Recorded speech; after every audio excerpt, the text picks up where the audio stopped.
जय हिंद दोस्तों। आज हम लोग यूपीएससी प्रीलिम्स के लिए जो भी हिस्ट्री के मोस्ट इम्पॉर्टेंट टॉपिक्स हैं जो कि हाल ही में करंट अफेयर्स में चर्चा में रहे हैं उनके बारे में हम आज डिस्कस करेंगे, जो भी इम्पॉर्टेंट टॉपिक्स हैं। तो इसमें पहला टॉपिक है हमारा पश्चिम बंगाल का लाल बाजार डोकरा बेल मेटल क्राफ्ट का केंद्र, जो कि पश्चिम बंगाल का जो लाल बाजार है वो डोकरा और डोकरा जो कि बेल मेटल क्राफ्ट है उसके केंद्र के रूप में चर्चा में रहा है। तो देखते हैं इसके बारे में आगे। इसमें हम 4 पॉइंट्स में इस फैक्ट को, इस तथ्य को हम 4 पॉइंट्स में डिस्कस करेंगे।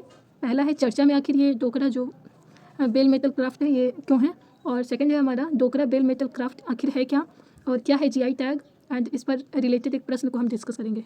ठीक है, तो चलते हैं देखते हैं ये चर्चा में आखिर क्यों है। तो यहाँ देखते हैं चर्चा में क्यों है ये। पश्चिम बंगाल का लाल बाजार न केवल एक कला केंद्र है बल्कि एक लोकप्रिय धातु शिल्प डोकरा का केंद्र भी बन रहा है, इसलिए इसे चर्चा में लाया गया है। और जो कि यहाँ पे द हिंदू का पेज कटिंग है, बंगाल विलेज लाल बाजार bast in the glory of an ancient metal craft, ये यहीं से लिया गया है। देखते हैं, वर्ष 2018 में पश्चिम बंगाल के डोकरा शिल्प को भौगोलिक संकेतक जोग्राफिकल इंडिकेशन जीआई टैग के साथ प्रस्तुत किया गया था। तो इसलिए चर्चा में है क्योंकि वर्ष 2018 में पश्चिम बंगाल के डोकरा जो शिल्प है उसे जीआई टैग भी दिया गया है, और ये बाजार जो है लाल बाजार नामक जो स्थान है वो एक कला केंद्र के रूप में विकसित हो रहा है, साथ ही साथ धातु शिल्प का डोकरा केंद्र भी बन रहा है। ठीक है, ये रहा ये डोकरा की जो मूर्ति है, शिल्प कला है, मेटल क्राफ्ट है, उसकी पिक्चर यहाँ है।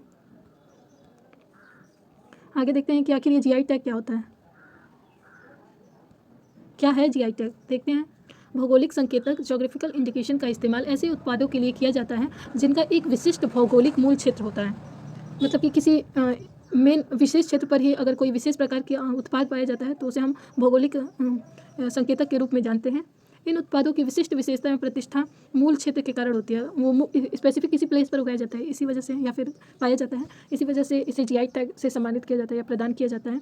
इस तरह का संबोधन उत्पाद की गुणवत्ता और विशिष्टता का आश्वासन देता है। मतलब ये जो जीआई टैग है वो स्पेशली ऐसे ही प्रोडक्ट को दिया जाता है जो किसी विशेष स्पेसिफिक जगह पर पाया जाता है और उसके अंदर कुछ स्पेसिफिक क्वालिटी भी होती है। ठीक है, अब देखते हैं, जीआई टैग को औद्योगिक संपत्ति के संरक्षण के लिए पेरिस कन्वेंशन किससे संबंधित है, जीआई टैग के औद्योगिक संपत्ति के संरक्षण के लिए Paris convention for the protection of industrial property के तहत बौद्धिक संपदा अधिकारों IPR इंटेलेक्चुअल प्रॉपर्टी राइट्स के एक घटक के रूप में शामिल किया गया है। अंतर्राष्ट्रीय स्तर पर जीआई का विनियमन विश्व व्यापार संगठन WTO के बौद्धिक संपदा अधिकारों के व्यापार संबंधी पहलुओं trade related aspect of intellectual property rights trips पर समझौते के तहत किया जाता है। मतलब कि जो अंतर्राष्ट्रीय स्तर पर जीआई टैग का विनियमन होता है वो वर्ल्ड ट्रेड ऑर्गेनाइजेशन के बौद्धिक संपदा अधिकारों के व्यापार संबंधी जो पहलू होते हैं, मतलब ट्रिप्स जो है, इसी के समझौते के तहत किया जाता है अंतर्राष्ट्रीय स्तर पर। नेक्स्ट देखते हैं, वहीं राष्ट्रीय स्तर पर यह कार्य वस्तुओं का भौगोलिक सूचक पंजीकरण और संरक्षण अधिनियम 1999 अर्थात 1999, geographical indications of goods registration and protection act 1999 के तहत किया जाता है, जो सितंबर 2003 से लागू हुआ। अर्थात जो राष्ट्रीय स्तर पर जीआई टैग है, वस्तुओं को जो भौगोलिक सूचक प्रदान किया जाता है वो 1999 से मतलब इसे प्रचलित किया गया, लेकिन वर्ष 2003 सितंबर से इसे लागू कर दिया गया। और सबसे पहला जो जीआई टैग है वर्ष 2004 में दार्जिलिंग टी मतलब दार्जिलिंग की चाय को प्रदान किया गया। जीआई टैग प्राप्त करने वाला पहला भारतीय उत्पाद है। भौगोलिक संकेतक का पंजीकरण 10 वर्षों के लिए मान्य होता है। ओके, नेक्स्ट देखते हैं, अब नेक्स्ट देखेंगे कि डोकरा, आखिर डोकरा कहाँ कहाँ किस क्षेत्र में इस पद्धति को अपनाने वाले मिलते हैं। तो डोकरा झारखंड, छत्तीसगढ़, ओडिशा, पश्चिम बंगाल और तेलंगाना जैसे राज्यों में रहने वाले ओझा धातु कर्मियों द्वारा प्रचलित बेल धातु शिल्प का एक रूप है। मतलब जो कि ओझा धातु कर्मी, इसे याद रखेंगे, द्वारा प्रचलित बेल धातु शिल्प जो है उसी को हम डोकरा के नाम से जानते हैं। हालांकि इस कारीगर समुदाय की शैली और कारीगरी भी अलग अलग राज्यों में भिन्न है। डोकरा को बेल मेटल क्राफ्ट के रूप में जाना जाता है। डोकरा का नाम डोकरा डामर जनजातियों से लिया गया है। तो डोकरा जो है डोकरा डामर जनजाति के नाम से इसका नाम डोकरा रखा गया है, जो पश्चिम बंगाल की पारंपरिक धातु कर्मी है। मतलब उनका ट्रेडिशनल ये वर्क है धातुओं से, मतलब उनका ये जो स्टैचू दिख रहे हैं, मूर्तियाँ, इनको शिल्पों को बनाना।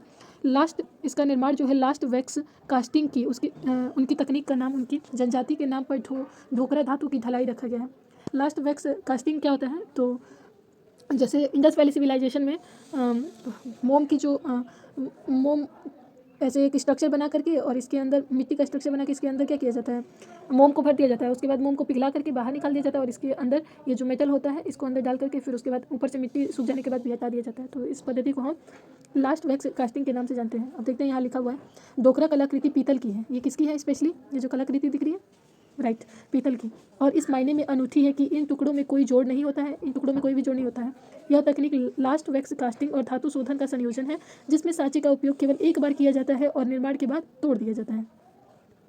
प्रत्येक मूर्ति को बनाने में लगभग 1 माह का समय लगता है।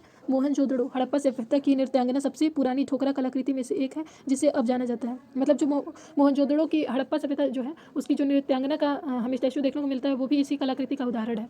डोकरा कला का उपयोग अभी भी कलाकृति, सामान, बर्तनों और आभूषणों को बनाने के लिए किया जाता है। आजकल भी इस पद्धति का प्रयोग आभूषण, सामान, बर्तन, कलाकृति इत्यादि बनाने के लिए किया जाता है।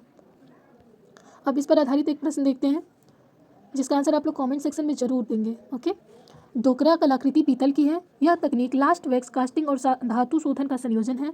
ऑप्शन नंबर सेकंड है ठोकरा नाम, स्टेटमेंट सेकंड दिया हुआ है, ठोकरा नाम ठोकरा दामर जनजातियों से लिया गया है। आपको राइट आंसर चूज करना है। ऑप्शन ए केवल 1, ऑप्शन बी केवल 2, ऑप्शन सी केवल जो भी है 1 और 2, और ऑप्शन डी न तो 1 और ना ही 2। तो हमने ऊपर देखा था कि डोकरा कलाकृतियाँ पीतल की ही बनी होती हैं और यह तकनीक जो है लास्ट वैक्स कास्टिंग और धातु शोधन का संयोजन है।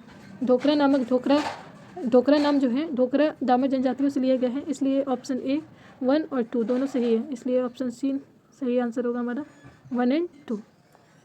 तो ये रहा हमारा डोकरा जनजाति जो कि हाल ही में हिस्ट्री के करंट अफेयर्स में बहुत ही इंपॉर्टेंट टॉपिक्स था। अब ऐसे ही नेक्स्ट टॉपिक्स पाने के लिए चैनल को लाइक शेयर एंड सब्सक्राइब कीजिएगा। Thank you so much, thanks for watching.